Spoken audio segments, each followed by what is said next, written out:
وذلله بالموت وقدره بالفناء وحفره بسورة الدهر وتقلب الليالي إنك سرت من أحدهم أين حلوا قد انتقلوا من دار الغرور ونزلوا في دار الغربة.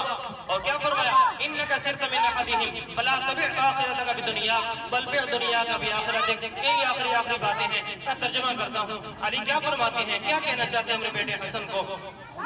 فرماتے ہیں اے میرا بیٹا حسن احی اللہ قلبک بالموعظہ، اپنے دل کو میرے بیٹا حسن زندہ رکھنا اللہ کے احکامات کے ساتھ. ونورہ بالحکمہ، اپنے دل کو منور رکھنا، نورانی بنانا آپ علیہ السلام کے ارشادات کے ساتھ. وقوہ بالزہد، اپنے دل کو مضبوط رکھنا دنیا کی بے رغبتی کے ساتھ، دنیا سے زہد و تقوی کے ساتھ. یہ نہیں ہے کہ صبح ہے تو دنیا ہے، شام ہے تو دنیا ہے، کوئی تیرے پاس آ رہا ہے تو دنیا کی باتیں ہیں، کوئی جا رہا ہے تو دنیا کی باتیں ہیں. دن کو دنیا ہی دنیا، رات کو خواب میں دنیا کی خواب دیکھے جا رہے ہیں. وقوہ بالزہد، اپنے دل کو منور رکھنا، اپنے دل کو مضبوط بنانا.